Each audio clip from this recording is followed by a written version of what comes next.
नमस्ते दोस्तों। 18 दिसंबर के वीडियो में आप सभी का बहुत बहुत स्वागत है। मेरा नाम महेश पलावत है। तो हवाओं की जो रफ्तार है वो थोड़ी सी बड़ी है, जिससे कि प्रदूषण और कोहरे में कुछ कमी, उत्तर भारत की बात कर रहा हूँ, पंजाब, हरियाणा, दिल्ली और राजस्थान की। लेकिन उत्तर प्रदेश और बिहार में अभी भी कोहरा छाया हुआ है, क्योंकि वो कोहरा जब होता है यहाँ से, तो जैसे जैसे हवा तेज चलती है तो वो उसको शिफ्ट करता चला जाता है, तो वो बिहार और पूर्वी उत्तर प्रदेश की तरफ चला गया।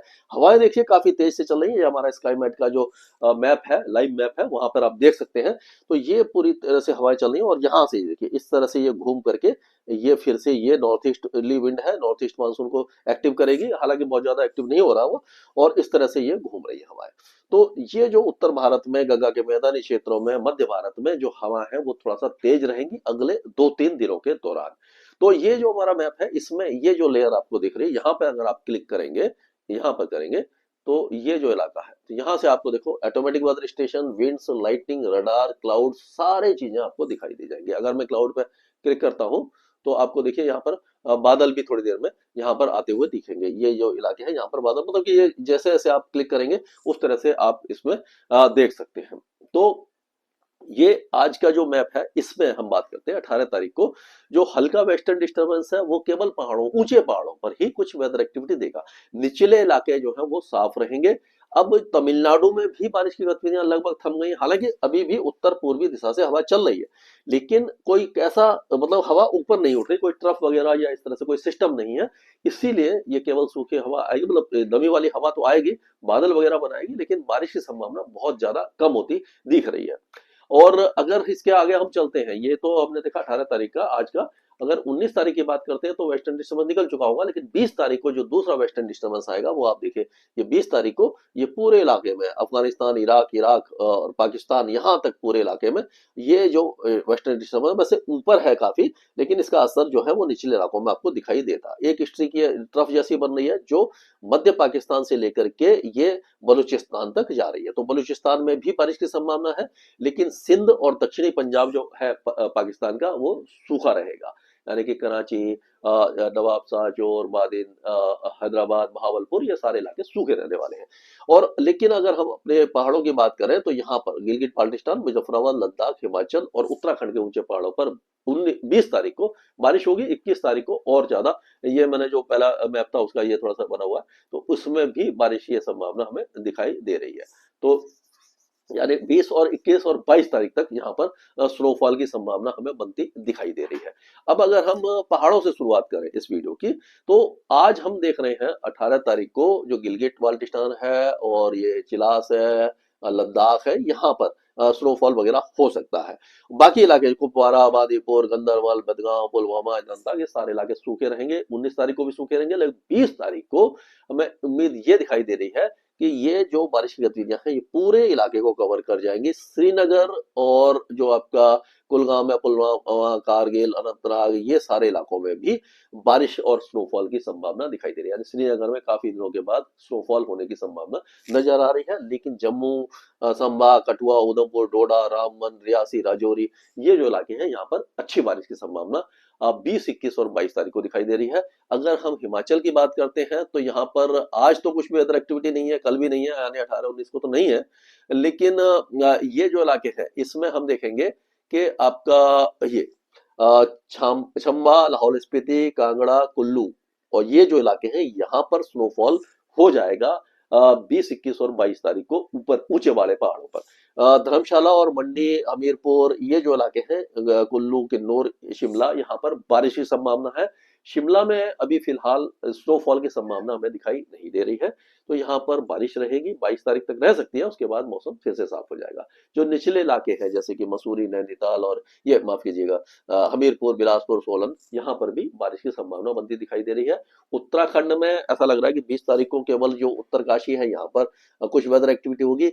21 तारीख को हो सकता है कि देहरादून में बारिश हो जाए, हरिद्वार और ये गढ़वाल, अल्मोड़ा, नैनीताल, यहाँ पर बारिश हो सकती है। लेकिन उत्तरकाशी, रुद्रप्रयाग, चमोली, पिथौरागढ़ के ऊंचे पहाड़ों पर यहाँ पर 20 और 21 और 22 तारीख को स्नोफॉल की संभावना बनती दिखाई दे रही है। यानी काफी दिनों के बाद उत्तराखंड में कुछ वेदर एक्टिविटी होगी। पंजाब की बात करें तो 21 और 22 तारीख को ऐसा लग रहा है, क्योंकि जो ट्रफ बन रही है वहां से, उससे पठानकोट, गुरदासपुर, अमृतसर, होशियारपुर, कपूरथला, ये जो इलाके हैं यहाँ पर, यानी उत्तरी जो पंजाब है यहाँ पर बारिश होती हुई दिख रही है, यानी यहाँ पर बारिश होगी। बाकी इलाकों में बादल छा सकते हैं, अगर मॉइस्चर थोड़ा ज्यादा रहा तो बाकी इलाकों में भी हल्की फुल्की बौछारें पड़ सकती है, लेकिन उम्मीद थोड़ी कम दिखाई दे रही है। अभी जो टेम्परेचर है वो 9 10 11 के आसपास मिनिमम टेम्परेचर है, वो थोड़े से और बढ़ जाएंगे, बादल आएगी, बारिश आएगी तो उसके बाद। लेकिन 22 तारीख के बाद से लगातार तेजी से टेम्परेचर गिरेंगे और उस समय यहाँ पर 4 से 5 डिग्री तक के तापमान आ सकते हैं क्रिसमस से पहले, यानी कड़ाके की सर्दी होने की संभावना दिखाई दे रही है। 18 19 तारीख को पूरे हरियाणा का, दिल्ली का मौसम साफ रहेगा। 21 और 22 तारीख को ऐसा लग रहा है कि हरियाणा और दिल्ली के कई इलाकों में बादल छा सकते हैं, टेम्परेचर बढ़ सकते हैं, मिनिमम टेम्परेचर बढ़ सकते हैं। और 23 तारीख से जब वेस्टर्न डिस्टर्बेंस आगे निकल जाएगा, उत्तरी हवाएं चलेंगी, बर्फीली हवाएं चलेंगी, तो बहुत तेजी से टेम्परेचर गिरेंगे। और दिल्ली में जैसे आपने देखा था 5.6 डिग्री का टेम्परेचर आ गया, तो हो सकता है क्रिसमस के आसपास अब 5 से 6 डिग्री के बीच में टेम्परेचर आ जाए। और ये हिसार, सिरसा, फतेहाबाद, नारनौल, ये जो इलाके हैं यहाँ पर हरियाणा में हो सकता है कि 4 से 5 डिग्री का तापमान आ जाए और पाला भी पड़ने लग जाए। और दिल्ली का अभी प्रदूषण अगले 2 दिनों के दौरान थोड़ा सा और कम हो सकता है, उसके बाद 20 21 तारीख को थोड़ा सा बढ़ सकता है। अगर हम, ये जो हवा है अभी इस तरह से चल रही है उत्तर प्रदेश में, तो यहाँ पर अभी फिलहाल कोई वेदर एक्टिविटी नहीं है। सहारनपुर, शामली, मुजफ्फरनगर, बिजनौर, मेरठ, यहाँ पर हो सकता है बादल छा जाए 20 21 22 तारीख को। चांसेस बारिश के बहुत ज्यादा कम है, बूंदाबांदी कुछ इलाकों में इनमें हो सकती है, लेकिन चांसेस दिखाई नहीं दे रहे हैं। अभी जो है वो कोहरा जो है वो पूर्वी उत्तर प्रदेश में और तराई वाले इलाकों में अगले 24 घंटों के दौरान रहेगा, उसके बाद फिर से थोड़ी सी कमी यहाँ पर होती हुई दिखाई दे रही है। और ये जो पूर्वी उत्तर प्रदेश है यहाँ पर कोहरा थोड़े ज्यादा देर के लिए रहेगा, बिहार में भी कोहरा रहेगा। यहाँ पर भी जो टेम्परेचर है वो, अभी जो मिनिमम टेम्परेचर है वो 9 से 11 12 के बीच में रहेंगे। बहुत ज्यादा कड़ाके की सर्दी नहीं पड़ेगी दिन में, क्योंकि कोहरा है तो थोड़ा टेम्परेचर गिर सकते हैं। और उसी तरह से झारखंड में भी टेम्परेचर 9 से 11 के बीच में ही मिनिमम टेम्परेचर रहने वाले हैं। अगर लेकिन वेदर एक्टिविटी यहाँ पर होती हुई दिखाई नहीं दे रही है। पश्चिम बंगाल में भी थोड़ा सा गर्म टेम्परेचर रहेंगे, दिन भी थोड़ा सा गर्म रहेगा, मौसम एकदम साफ रहेगा। पूर्वोत्तर राज्यों में भी कोई वेदर एक्टिविटी नहीं है, सुबह और रात के समय घना कोहरा कई इलाकों में छा सकता है। अगर हम राजस्थान की बात करते हैं, तो राजस्थान में अभी जो टेम्परेचर है जैसलमेर, जोधपुर, बाड़मेर में यहाँ 13 14 के आसपास मिनिमम टेम्परेचर है, 8 9 10 के आसपास उत्तरी इलाके में है। अब यहाँ पर टेम्परेचर, ये जो गंगानगर, हनुमानगढ़, चूरू, बीकानेर, झुंझुनू, यहाँ पर 20 21 22 तारीख को बादल छा सकते हैं। बारिश की संभावना यहाँ पर बिल्कुल भी दिखाई नहीं दे रही है।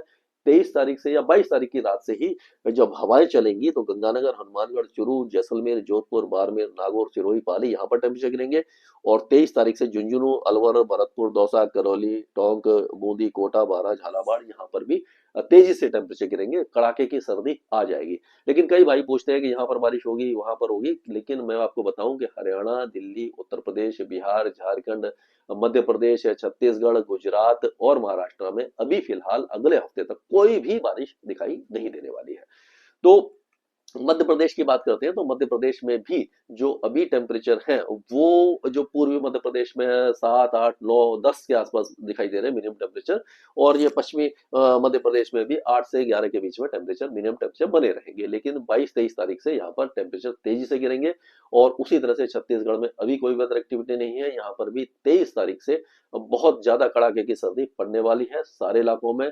और 23 और 24 तारीख को उड़ीसा में भी टेम्परेचर गिरेंगे, सर्दी आ जाएगी। यहाँ पर अभी कोहरा छाया रहेगा सुबह और रात के समय में। अगर हम गुजरात की बात करते हैं, तो गुजरात में कोई खास वेदर एक्टिविटी नहीं है, अभी टेम्परेचर स्टेबल बने रहेंगे।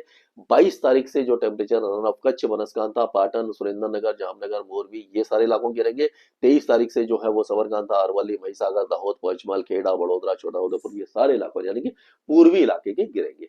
अगर हम बात करें तो 22 23 तारीख से जो उत्तरी ये है इलाका है, नंदुरबार, धुले, जलगांव, नासिक, संभाजी नगर, अहिल्याबाई नगर, यहाँ पर टेम्परेचर गिरेंगे। और उसी तरह से 22 और 23 तारीख को अमरावती, नागपुर, बंदा, ये जो विदर्भ है, मराठवाड़ा, यहाँ पर भी टेम्परेचर गिरने वाले हैं।